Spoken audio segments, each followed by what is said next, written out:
Dans cette vidéo, nous allons parler plus précisément du coefficient directeur et de leurs données à l'origine.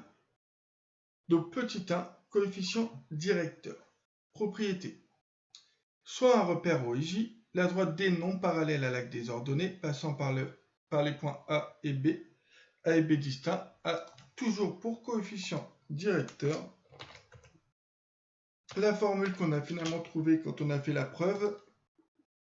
Donc différence des ordonnées YB moins YA sur différence des abscisses.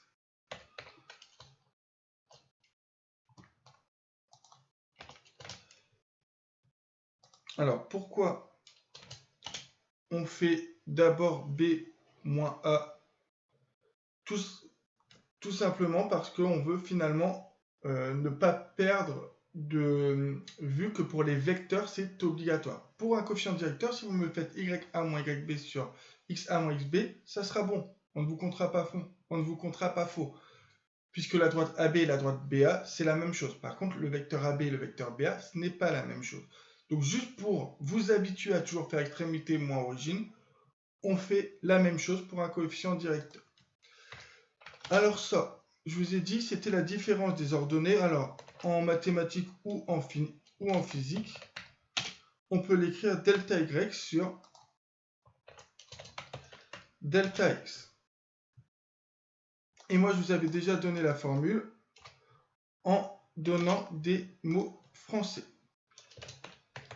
Donc, moi, j'aime bien la formule en disant que c'est déplacement vertical, puisque les Y, ça va être vertical, sur déplacement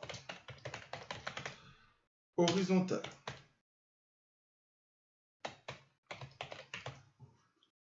Voilà. Donc, je vous illustre cette formule de plusieurs manières. Ici, regardez D1. Donc, D1 est ici. Comment je fais pour avoir le coefficient directeur de D1? Je pars du point A. Donc, je pars du point A. Donc, j'ai pris... En fait, vous placez n'importe quel point sur la droite. Donc, moi, je place le point A. Et je vais faire le déplacement vertical en premier. Je vais descendre de 1. Si je descends de 1, est-ce que j'arrive à lire facilement ici le nombre? Donc, le déplacement que je fais horizontalement? Non. Donc, je vais déplacer de 2. Si je déplace de 2, je vois donc que je baisse de 2. Donc, le numérateur de mon coefficient directeur sera moins 2. Et je me déplace de 1. C'est-à-dire que le dénominateur de mon coefficient directeur sera de 1. Moins 2 sur 1, ça fait moins 2. Donc, de toute façon, quand vous allez vous déplacer horizontalement toujours de 1, si vous vous déplacez toujours de 1 horizontalement, le coefficient directeur sera finalement un entier relatif. Donc là, je répète, en partant de A, je descends de 2, donc ça me fait moins 2 sur 1, moins 2, puisque j'arrive à retrouver un point. Mais j'aurais pu dire, je descends de 4, donc je descends de 4, et je me déplace de 2 vers la droite pour retrouver un autre point de la droite. Donc je descends de 4 moins 4, sur 2, vous retrouvez moins 2. Donc voilà comment on lit graphiquement un coefficient directeur. De la même façon pour D2. Pour D2, je pars de n'importe quel point de la droite, par exemple ce point-là. Je vais monter, je monte de 1. Si je monte de 1 et que je me déplace à droite, je n'arrive pas à lire facilement le nombre, le déplacement. Donc je ne vais pas monter de 1, je vais monter de 2. Et là, si je monte de 2, donc si je monte de 2, le numérateur de mon coefficient directeur sera 2. Je vais me déplacer horizontalement de 1, 2, 3 vers la droite, ce qui signifie que mon dénominateur sera 3. Le coefficient directeur finalement ici sera de 2 sur 3. Donc je vous conseille vraiment de faire le déplacement vertical en premier, puisque le déplacement vertical est mis au numérateur. Donc voilà pour la lecture graphique qu'on refera juste en dessous. On va avoir quelques cas particuliers. Si la droite D est horizontale, c'est-à-dire si la droite est parallèle à l'axe des abscisses. Alors le coefficient directeur, il vaut 0. Donc le coefficient directeur vaut 0. Et si le coefficient directeur vaut 0, ça veut dire que YB moins YA est égal à 0.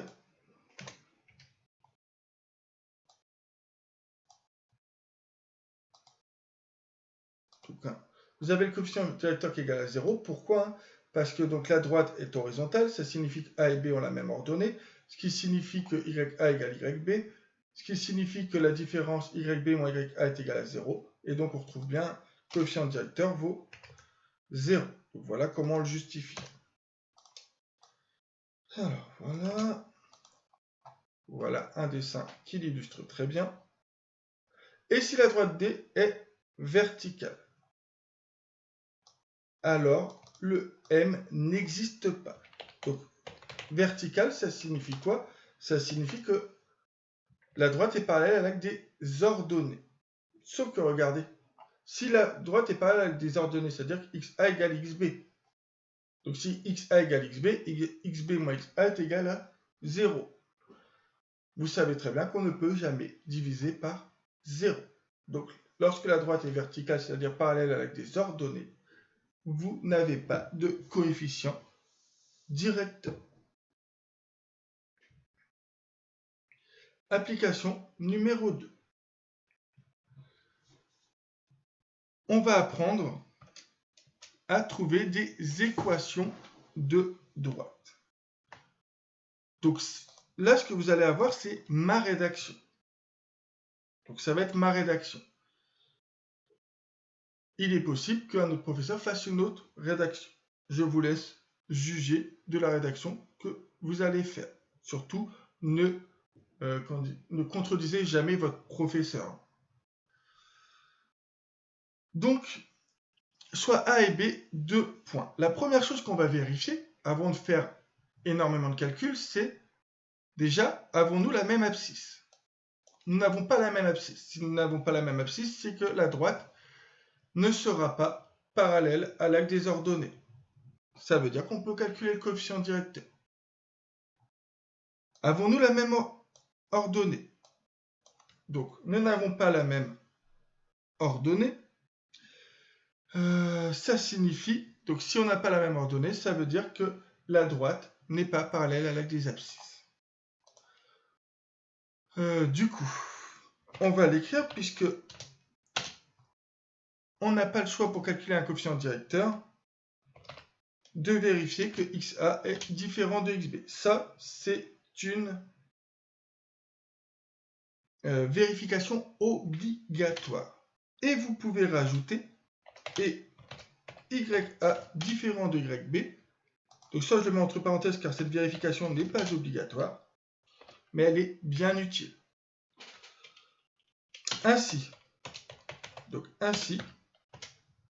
on peut calculer le coefficient directeur. Donc moi, je remets toujours la formule. Alors, je ne vais pas m'embêter là. J'ai la formule, je vais l'utiliser. Donc, M égale YB moins YA sur XB moins XA. Donc, nous avons un quotient. Alors, moi, je vous montre comment je fais ça. Maintenant, vous n'êtes pas obligé de faire comme moi. Je vais prendre les coordonnées du point B. Et donc, je sais que l'abscisse est en bas. Donc, je vais faire ici, l'abscisse, c'est 4. Et l'ordonnée, c'est 3. De la même manière pour le point A, l'abscisse, c'est 2. L'abscisse, c'est 2. Et l'ordonnée, c'est moins 1. Moins 1, plus 1. Finalement, nous obtenons 4 sur 2. Et surtout, quand on peut faire le calcul, c'est-à-dire que la fraction fait un entier, vous marquez bien le résultat en entier. Ensuite, déterminer l'équation de la droite AB. Alors, là, je vous ai séparé la question en deux. Normalement, on ne vous demande pas forcément calculer le coefficient directeur de la droite AB. On vous demande plus généralement directement déterminer l'équation d'une droite AB. Pour déterminer l'équation d'une droite AB, on doit refaire on doit faire ces vérifications. Ensuite, on doit calculer le coefficient directeur de la droite AB. Là, on l'a déjà fait, donc on ne va pas le recalculer. Sinon, vous refaites ce calcul. Donc moi, je vais écrire d'après la question 1A, on sait que m égale 2. Ensuite, alors, non, j'ai pas terminé, excusez-moi. XA différent de XB, YA différent de YB, ça signifie que l'on peut écrire que, ainsi, on peut dire que la droite AB a pour équation y égale mx plus p. C'est important de l'écrire. Donc, première chose qu'on vérifie quand on demande une équation de droite.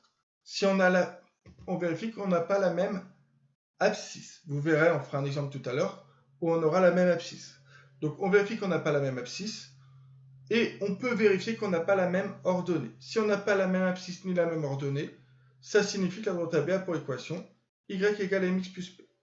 Ensuite, on calcule le coefficient directeur. Le coefficient directeur, là, je l'ai déjà calculé, je ne vais pas le refaire.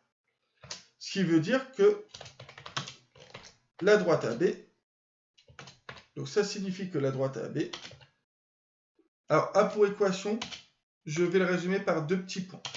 Donc A pour équation, y égale, m maintenant je le connais, donc je le remplace, 2x plus p. Ensuite, on va devoir réussir à trouver que vos p, puisqu'on a déjà le m.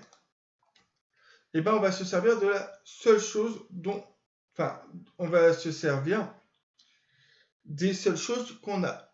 Et les seules choses qu'on a, c'est les coordonnées des points. Alors pour avoir le petit p, comme la droite AB appartient,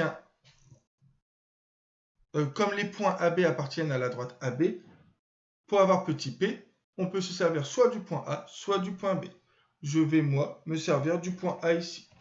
Donc je vais dire que le point A, de coordonnées de moins 1, appartient à la droite AB. Ainsi, si le point A appartient à la droite AB, ça veut dire que le point A vérifie cette équation. Et ça va être très important. Ça signifie qu'ici, on peut avoir YA. Là, on va avoir YA. Ici, on va avoir XA. Et alors là, je vais faire quelque chose que moi, j'aime bien faire dans les équations de droite. Le but, c'est d'avoir P. Malheureusement, P, il est à droite. Donc, si je résous l'équation, ça va me faire moins P ici pour enlever le P ici. Et du coup, j'aurai moins P à gauche, sauf que je ne veux pas moins P. Donc, ce que je vais faire, c'est que je vais faire une opération que moi, j'aime bien appeler switcher. Donc, on va switcher l'équation de droite. Donc, si je veux switcher l'équation de droite, je vous rappelle que si A égale B, B égale A. Donc, tout ce qui est à droite, je l'écris à gauche. Donc, 2XA, sans rien changer. Plus P égale YA.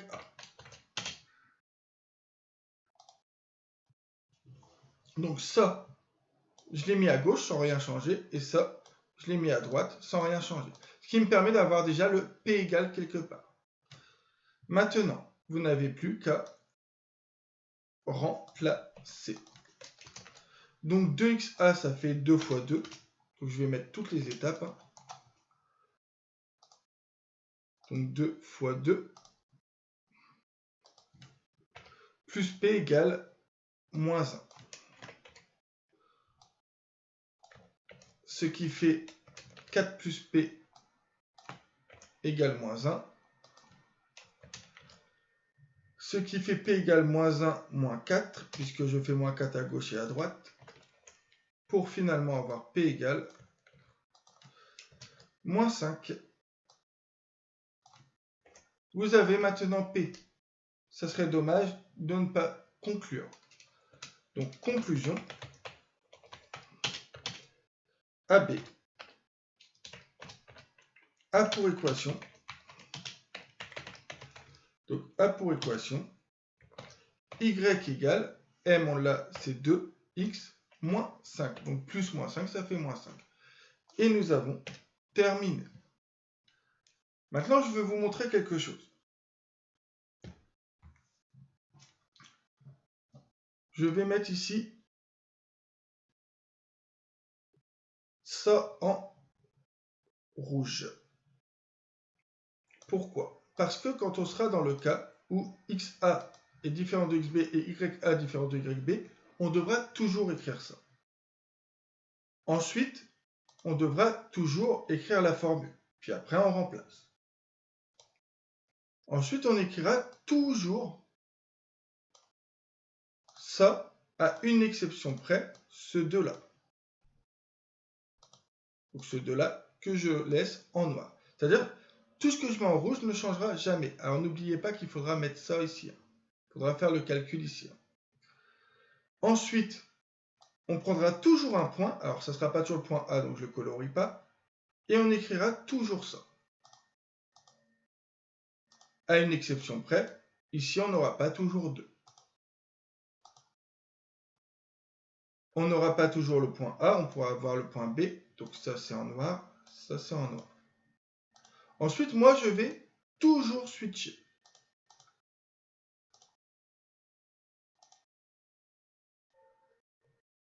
Donc, je vais toujours switcher, sauf que A, ici on n'a pas toujours le point A. Et ici on n'a pas toujours le point A. On n'a pas toujours 2. Et à la fin, on aura à un moment donné P égale. Donc après, tout le reste, ce n'est plus que du calcul. Et vous aurez toujours comme conclusion, ça, la seule chose qui changera, ça va être 2. Et ici.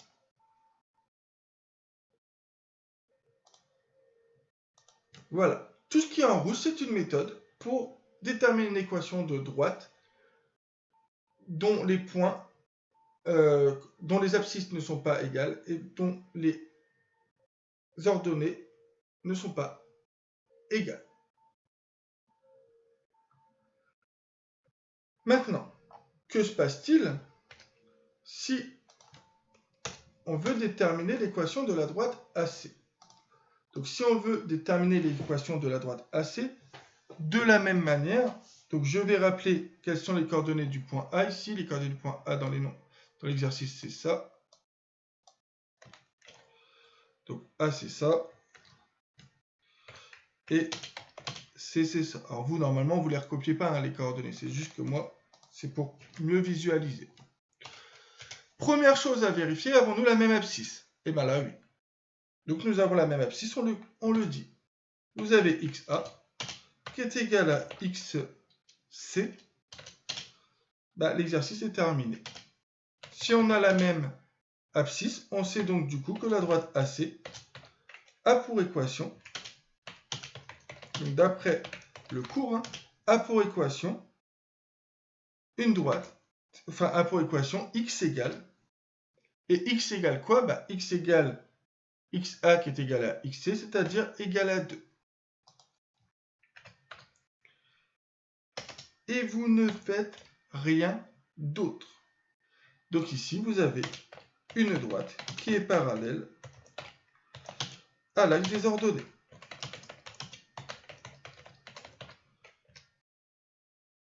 Et de la même manière que tout à l'heure, en termes de méthode, bah vous aurez, si vous avez toujours la même abscisse, bah vous mettrez ici, vous avez la même abscisse. Les points vont changer. Hein. Vous direz donc à chaque fois bah, que la droite, là, la droite ne sera pas toujours AC, a pour équation x égale. Voilà. Dès que vous allez avoir l'abscisse d'un point égale l'abscisse d'un autre point, vous aurez toujours une équation du type x égale. Et pour terminer, le point D, je vais rappeler, donc on veut BD, donc le point B, ses coordonnées sont 4, 3. Donc B et D. Première chose à vérifier, Avons-nous la même abscisse? Non, 4 et moins 1 sont différents. Et c'est pour ça que je vous ai dit, vérifiez aussi qu'on a la même, si on a la même ordonnée. Ici, on a la même ordonnée. On ne va pas calculer le coefficient directeur, on sait qu'il est nul.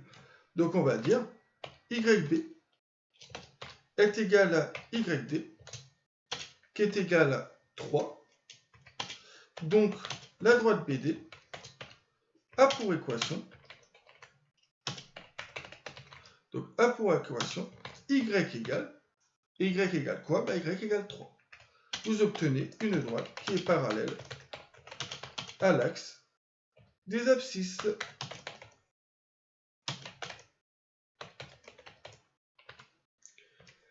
Donc de la même manière, dès que vous allez avoir donc Y, donc l'ordonnée d'un point qui est égale à l'ordonnée d'un autre point, vous pourrez dire qu'on a la droite qui a pour équation Y égale.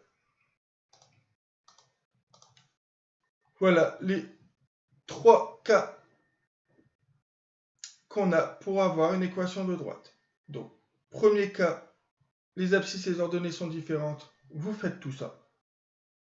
Deuxième cas, on a les mêmes abscisses, vous faites juste ça. Troisième cas, on a les mêmes ordonnées, vous faites juste ça. Pour terminer, nous allons faire l'algorithme des équations de droite. Enfin, comment on peut faire un algorithme pour obtenir à chaque fois une équation de droite. Donc, là, j'ai noté toutes les variables. Alors, normalement, on ne doit plus noter les variables dans un algorithme, mais bon, ça va pas nous tuer. Donc, ici, on a les coordonnées du point A, coordonnées du point B, M, le coefficient directeur, P, l'ordonnée à l'origine, et K, un réel quelconque. Première chose que vous faites, là, vous avez besoin de quoi pour calculer le coefficient directeur et que devez-vous vérifier? Là, vous avez besoin des coordonnées du point A et des coordonnées du point B. En bas, coordonnées du point A, coordonnées du point B. Première chose, on va vérifier si XA est égal à XB. Vous allez voir que finalement, un algorithme, c'est quoi? C'est juste la méthode que vous-même, vous utilisez. Donc, si XA est égal à XB, vous allez dire que le réel, ici, va prendre la valeur XA ou XB. Vous mettez ce que vous voulez, ça m'est égal. Donc, X. Et vous allez donc afficher, en texte au départ, la droite AB a pour équation X égale, et X égale quoi? X égale le nombre. Sinon, si YA est égal à YB. Donc, sinon, si YA est égal à YB, cette fois, au réel, vous allez lui donner quoi comme valeur? YA ou YB, c'est vous qui décidez, comme tout à l'heure. Donc, YA. Et vous affichez la droite AB a pour équation Y égale K. Alors, je vais juste faire une parenthèse directement. Vous auriez pu vous passer de cette variable K et mettre ici afficher la droite AB a pour équation X égale XA ou XB. Et là, afficher la droite AB a pour équation Y égale YA ou YB. Ça permet de ne pas utiliser une variable inutile. Mais c'est juste pour essayer de bien rédiger les choses que je fais ça. Après, vraiment, vous n'êtes pas obligé d'utiliser cette variable. Donc, ça signifie, ici, vous pouvez directement mettre XA, et ici, vous pouvez directement mettre YA sans passer par le réel K. Donc, ici, vous n'en avez pas besoin. Et ici, du coup, vous pouvez enlever le réel K. Sinon, si on n'a aucun de ces deux cas, on va pouvoir calculer d'abord le coefficient directeur. Donc le coefficient directeur, c'est quoi? C'est le quotient YB moins YA sur XB moins xb moins xa. Et vous allez pouvoir avoir l'ordonnée à l'origine. Alors, l'ordonnée à l'origine, comment on l'obtient? On l'obtient en faisant ce calcul-là. Mais en fait, on va revenir à la preuve ici, où on avait posé P égale YA moins XA. Et en fait, l'ordonnée à l'origine, on peut l'obtenir directement en faisant YA moins MXA. Maintenant, ça fait une formule encore en plus à apprendre. Je peux vous assurer que en année de seconde, on apprend déjà suffisamment de formules pour en apprendre une autre. Donc moi, ici, je vais la mettre, cette formule, parce que j'en ai besoin, mais je ne vous demande à aucun moment de l'apprendre, cette formule. Donc YA moins MXA. Bien évidemment, ça fonctionnerait si je fais YB moins MXB. Et au final, on va afficher la droite AB a pour équation Y égale, c'est du texte. Point virgule, on met M, ça va être le résultat de ce calcul-là. Point virgule, on remet du texte X plus. Point virgule P. Alors pareil, alors là je ne vais pas le faire. Hein. On aurait pu se passer de la variable M et P en mettant ici directement la formule et ici directement la formule, mais là ce serait totalement indigeste. Et nous avons fini le cycle. Voilà l'algorithme en quelques lignes. Si vous le programmez par exemple sur Python, on le fera en classe, vous aurez directement l'équation de droite si vous donnez au préalable les coordonnées du point A et les coordonnées du point B. C'est ainsi que se termine cette vidéo.